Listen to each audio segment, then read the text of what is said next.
24/7 teachers training. A lesson-by-lesson tutorial for homogeneous teaching.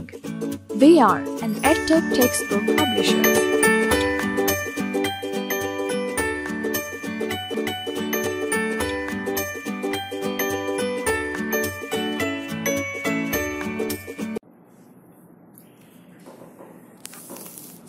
بسم اللہ الرحمن الرحیم.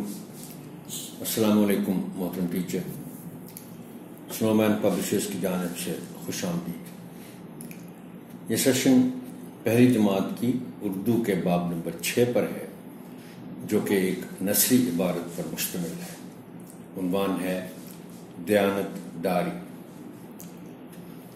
آئیے ایک نظر ڈالتے ہیں حاصلات تعلم پر. اس سبق کی تکمیل کے بعد طلبہ اس قابل ہو جائیں گے کہ کہانی پڑھ یا سن کر پسند کا اظہار کر سکیں،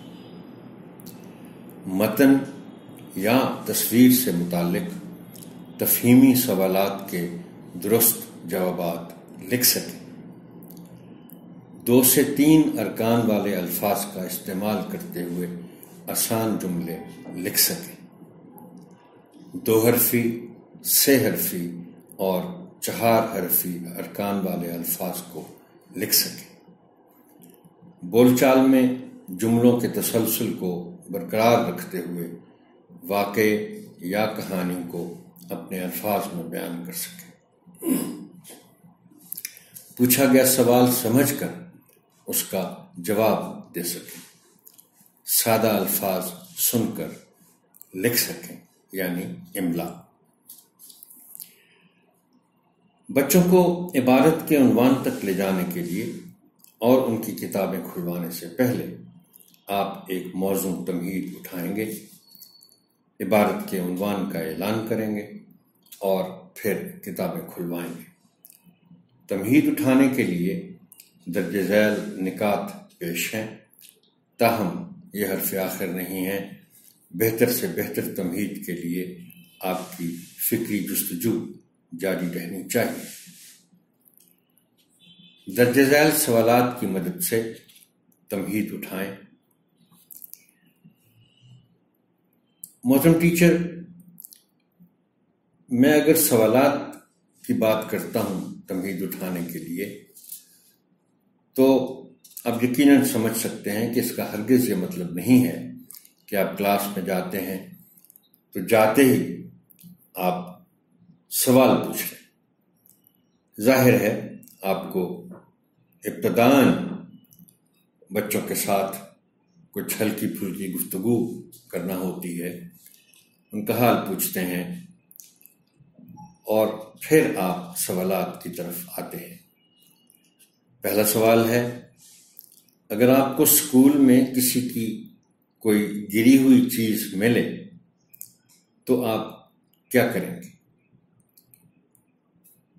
یہاں میں ایک اور بات آپ کے گوش گزار کر دوں کہ یہ جو سوال جواب کا سیشن ہوگا مختصر سا، اس میں ایک چیز آپ ذہن میں رکھیے گا کہ سوال کرنے کے بعد ایسا نہیں ہونا چاہیے کہ آپ بچوں کو ہاتھ کھڑا کرنے کا کہیں یا ہاتھ کھڑا کرنے کی اجازت دیں. یہ آپ ایک ہی دفعہ نوٹ کر لیں، یہ بہت اہم بات ہے، اور اس کو آپ اپنی تدریس کے دوران بالکل اس پر عمل کریں. بچوں سے ہاتھ کبھی بھی کھڑا نہ کروائیں آپ، سوائے اس کے کہ بعض اوقات ایسا سوال آپ کریں، کچھ معلوم کرنا چاہیں کہ بھی آپ کریں کہ کوئی سوال کریں تو آپ کہیں کہ ہاتھ کھڑا کریں، ورنہ آپ ہاتھ کھڑا نہ کروایا کریں. تدریس کے دوران کوئی سوال پوچھیں تو کوئی ہاتھ کھڑا نہ کریں. اس پر تفصیل سے کبھی بعد میں کوئی ایسا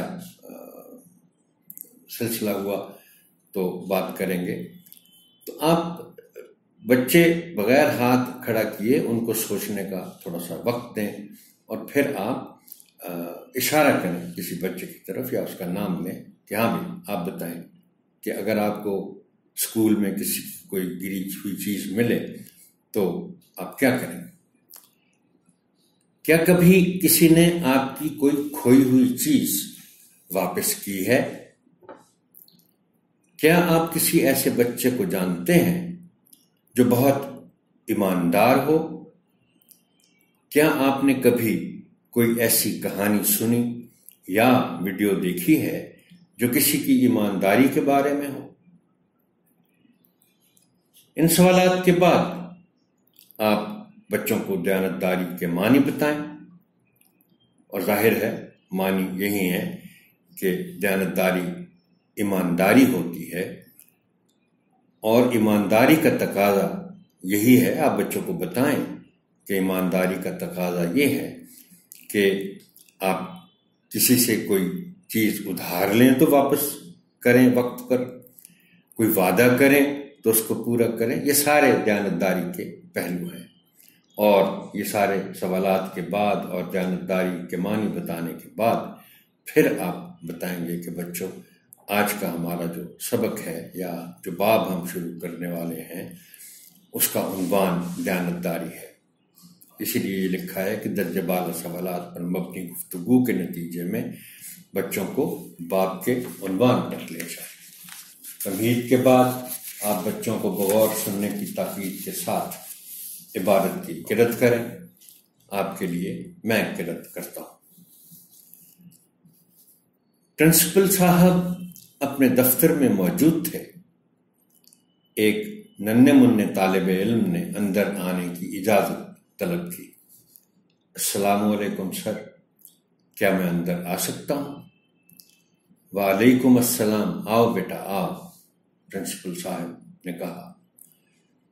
شہیر، سر مجھے ایک قلم ملا ہے، شاید کسی طالب علم کا گر گیا ہے، یہ قلم آپ لے لیجئے اور جس کا ہے اسے پہنچا دیجئے۔ پرنسپل، یہ تو بہت خوبصورت قلم ہے، آپ کو یہ قلم کہاں سے ملا؟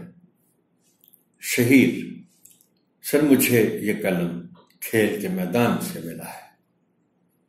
پرنسپل، آپ نے یہ خوبصورت قلم خود کیوں نہیں رکھ لیا؟ شہیر، سر یہ قلم میرا نہیں ہے، اس لیے میں اسے نہیں لے سکتا۔ پرنسپل صاحب نے شہیر کی دیانتداری کی تعریف کی اور شاباش دی۔ اگلی صبح اسمبلی میں پرنسپل صاحب نے شہیر کو سٹیج پر بلایا اور سب کے سامنے اس کی دیانتداری کی تعریف کی۔ پرنسپل صاحب نے شہیر کو ایک خوبصورت قلم انعام کے طور پر دیا۔ پرنسپل صاحب نے مزید کہا کہ ہم آج سے اسکول میں ایک باکس رکھ رہے ہیں، اگر کسی طالب علم کو کوئی گمشدہ چیز ملے تو وہ اس باکس میں ڈال دیں، اور جس طالب علم کی چیز ہو وہ دیانتداری سے وہاں سے لے لے۔ دیانتداری اللہ تعالیٰ کو پسند ہے، ہمیں ہمیشہ دیانتداری سے کام لینا چاہیے۔ اب طلباء سے باری باری عبارت کی قرأت کروائیے۔ مناسب وقفوں میں تلفظ کی درستی کیجیے اور صحیح تلفظ کی ادائیگی کی مشق بھی کروائیے۔ اس ضمن میں درج ذیل الفاظ آپ کی خاص توجہ چاہیں گے۔ قلم، دیانت، لفظ دیانت میں دال کے نیچے زیر ہے۔ کچھ لوگ اس زیر کا خیال نہیں کرتے اور اسے دیانت پڑھ جاتے ہیں۔ اس لفظ کو ایسے پڑھا جانا چاہیے کہ سننے والا محسوس کرے کہ دال کے نیچے زیر پڑھی گئی ہے۔ دیانت، اجازت، یہاں بھی الف کے نیچے کی زیر کا خاص خیال رکھا جانا چاہیے۔ کچھ بچے، کچھ بڑے اس کو اجازت بھی پڑھ جاتے ہیں. یہ لفظ ہے اجازت. طالب علم، ویسے تو اس کو طالب علم روانی میں پڑھ دیا جاتا ہے، مگر صحیح تلفظ اس لفظ کا ہے طالب علم. چونکہ مرکب لفظ ہے، بے کے نیچے زیر کو سنا جانا چاہیے. طلباء کو مشکل الفاظ کے معنی بتائیے، سمجھائیے اور تختہ تحریر پر لکھیے. آپ کی آسانی کے لیے چند الفاظ اور ان کے معنی ذیل میں پیش کیے جا رہے ہیں. موجود. موجود کا مطلب ہے کہ جو چیز ہے، یعنی سامنے. اس لفظ کے حوالے سے میں آپ کو ایک اہم بات بتانا چاہتا ہوں کہ ہم عام طور پر یہ جو لفظ ہے موجود یا موجودہ، دونوں اسماء صفت ہیں. اس کو آپ انگریزی میں ایڈجیکٹو کہتے ہیں. اب اس سے اسم بنایا جاتا ہے موجودگی، جو غلط ہے. موجود سے موجودی ہوگا. موجودگی غلط ہے، اس کو اس طرح استعمال نہیں کرنا چاہیے. طلب کی، مانگی. دیانتداری، ایمانداری. دیانت کا لفظ جو ہے وہ ایمان کی سینس میں ہے، اور دیانت میں بھی آپ اس کے جب معنی بتاتے ہیں تو پھر وضاحت اس کی جانی چاہیے کہ دیانتداری کی شکلیں کیا کیا ہیں. مزید، کچھ اور، یعنی جس چیز کا یا جن چیزوں کا ذکر ہو چکا ہے، اس کے بعد آپ خاص طور پر کسی اور چیز کا ذکر کرنا چاہتے ہیں تو پھر آپ استعمال کرتے ہیں اس لفظ کا، یہ کہتے ہوئے یا لکھتے ہوئے کہ مزید یہ کہ، یا کسی اور طرح بھی استعمال ہو سکتا ہے. باکس، ڈبہ یا ڈبہ، دونوں سے ہی ہیں. چونکہ باکس کا لفظ جو ہے اس سے بچے زیادہ مانوس ہیں بجائے ڈبے کے یا ڈبے کے. گمشدہ، جو گم ہو جائے. بند کتابوں کے ساتھ پہلے آپ عبارت کا مفہوم بیان کریں اور پھر طلباء کو خاموش قرأت کا وقت دیں. اس کے بعد ان کی کتابیں بند کروا کر منتخب بچوں کو عبارت کا مفہوم بیان کرنے کے لیے کہیں. یہاں میں ایک اور وضاحت کر دوں محترم ٹیچر کہ یہ آپ کو ہر باب میں یہ وقت آئے گا دوران تدریس کہ آپ نے تمہید اٹھا لی، آپ نے کچھ الفاظ کا تلفظ بچوں کو بتا دیا اور پھر چند الفاظ کے آپ نے معنی بتا دیے،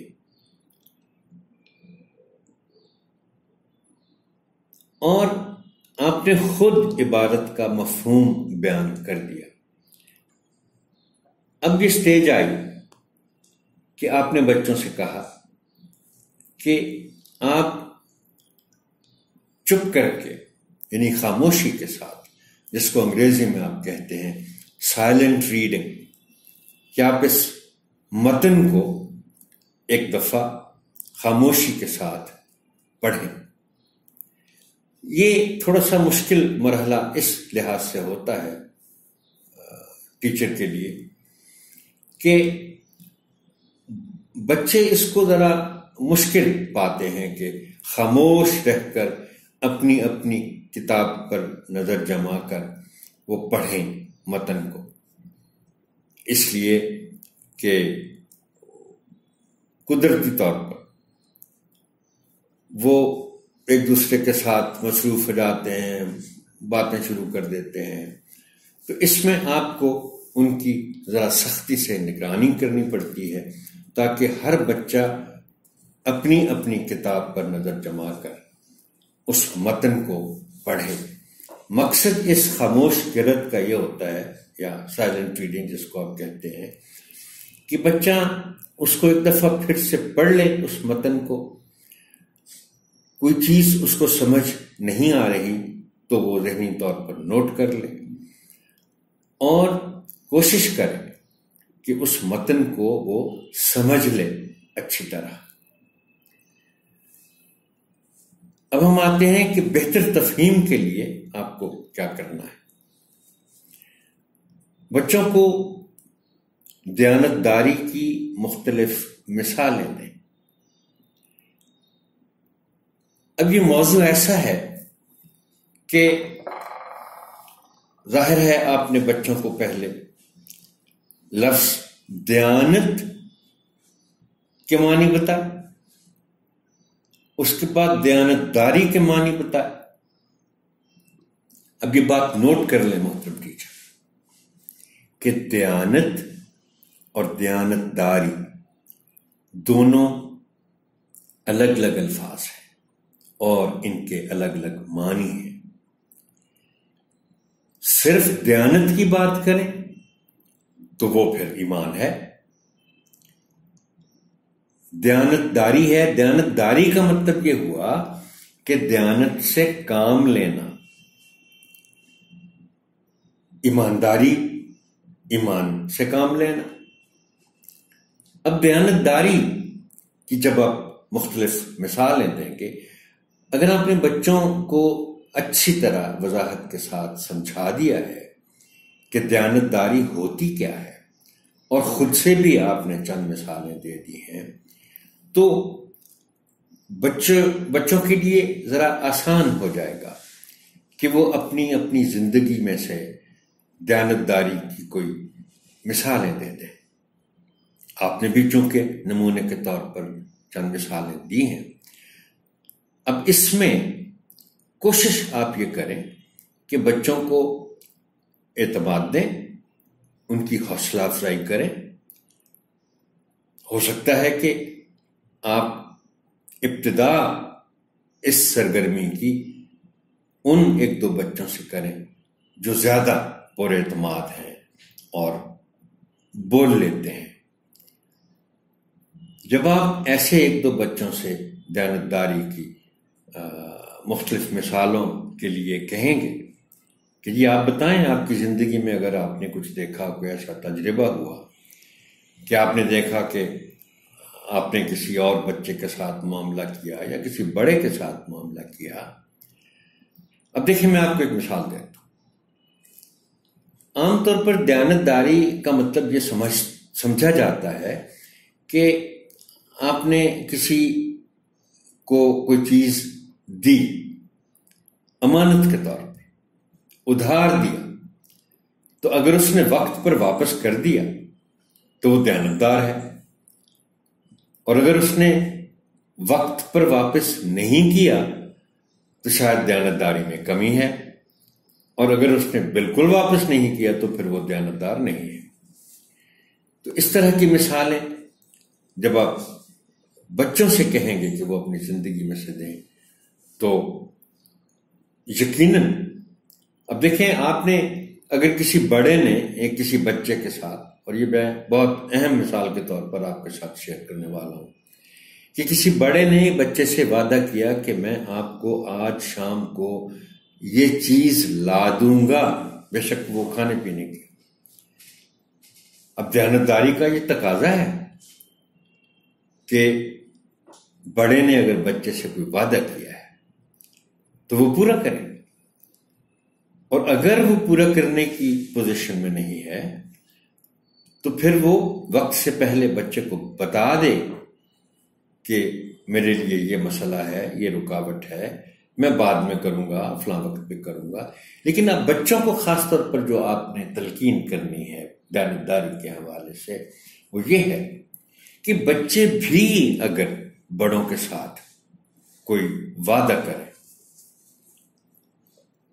روزمرہ زندگی کے اعمال میں سے ہی کوئی وعدہ کریں کہ ٹھیک ہے آئندہ میں یہ کام نہیں کروں گا۔ مثال کے طور پر ایک بچہ بڑے کے ساتھ وعدہ کرتا ہے کہ میں آئندہ اونچا نہیں بولوں گا، میں کھانا کھاتے ہوئے نہیں بولوں گا، وغیرہ وغیرہ وغیرہ، تو پھر آپ بچوں کو یہ تلقین کریں کہ وہ بھی اپنے وعدے پورے کریں، کیونکہ یہ بات بھی دیانتداری میں شامل ہے۔ اس کے بعد ہے کہ دیانتداری کے فوائد بتائیں۔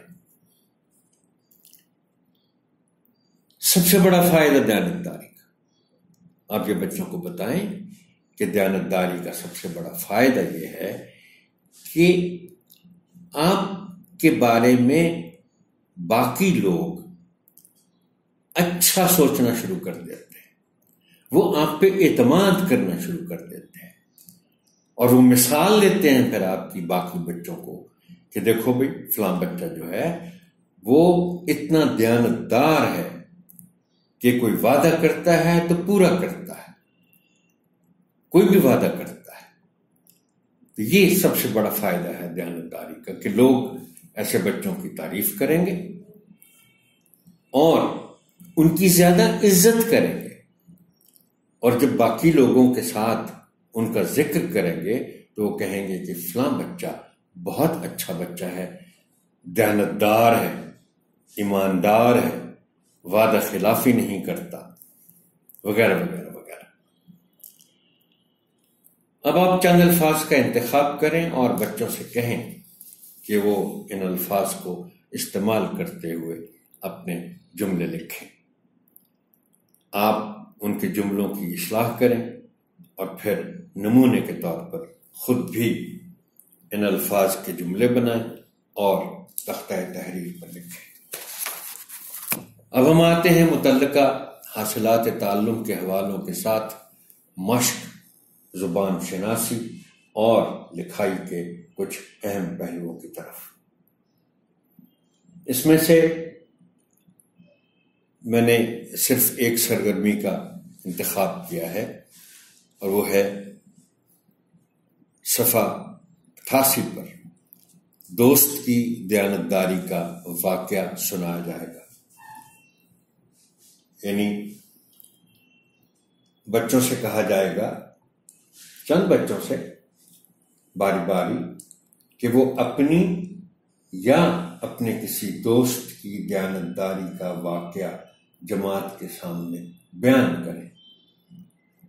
یہ سرگرمی جب آپ کریں گے تو پہلے تو آپ بچوں کو وقت دیں سوچنے کا، ظاہر ہے انہیں یاد کرنا پڑے گا کہ کوئی ایسا واقعہ ان کی زندگی میں ہوا یا نہیں، اور پھر میں نے جیسے پہلے ہاتھ کھڑا کرنے کی بات کی تھی، تو اس طرح کی صورتحال میں آپ کہہ سکتے ہیں کہ بھئی بچوں، آپ میں سے جو لوگ